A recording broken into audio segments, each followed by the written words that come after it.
नमस्कार दोस्तों, मैं रणवीर एक बार फिर हाजिर हूँ आपके सामने आज की नई कहानी लेकर। सुनो, आज 4 तारीख हो गई है। पेंशन लेने जा रहा हूँ बैंक। आने में देर हो जाए तो दुखी मत होना। आजकल के जवानों को समय की कदर नहीं है, पता नहीं कितना समय लग जाएगा। पत्नी को ये कहकर रामलाल जी बाहर जाने लगे तो पत्नी ने पीछे से कहा, आपके इतने विद्यार्थी हैं, उन्हीं में से किसी को क्यों नहीं कह देते?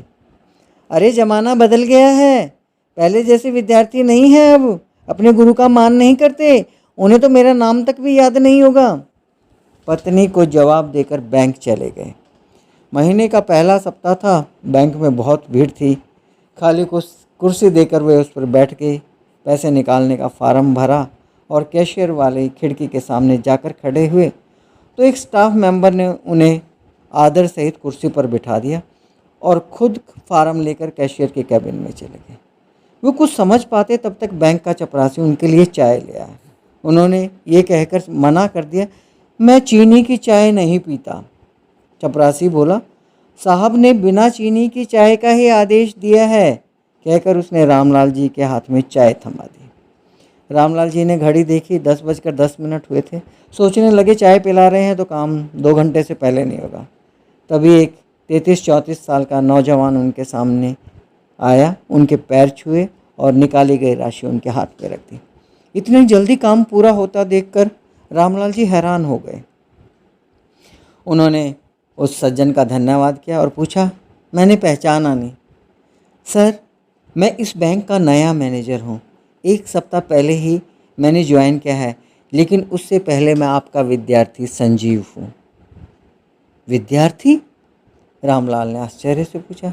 उन्होंने कहा, हाँ सर, सन 2004 में मैं नरेला में 9वीं कक्षा का छात्र था। गणित पढ़ाते थे आप हमें। मैं भी उन छात्रों में से एक था। गणित मुझे कभी समझ नहीं आया। परीक्षा में पास होने के लिए मैं नकल करना चाह रहा था। मुझे टीचर ने पकड़ लिया। प्रिंसिपल सर मुझे रेस्टिकेट कर रहे थे। तभी आपने उनसे कहा कि बच्चे तो गलती ही कर देते हैं, हम शिक्षक हैं और हमारा कर्तव्य बनता है कि हम बच्चों को सही रास्ते पर ले जाएं। संजीव की यह पहली गलती है, इसे एक मौका देने दीजिए। प्रिंसिपल सर ने आपकी विनती मान ली और मुझे परीक्षा में बैठने दिया था।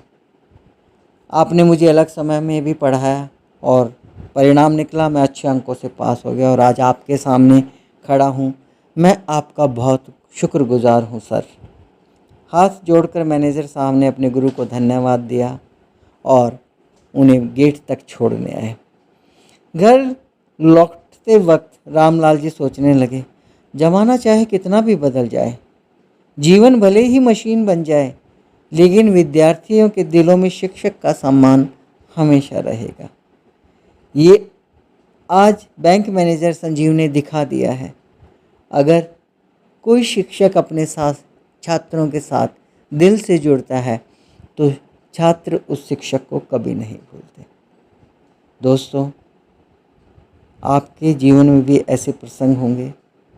ये कहानी विभा गुप्ता जी की कही हुई है, जो उन्होंने खुद ही लिखी है। साभार मैंने सिर्फ उसे अपने शब्दों में प्रस्तुत किया है। खुद सुनिए, औरों को सुनाइए और एक अच्छे इंसान बनिए। सदैव प्रसन्न रहें।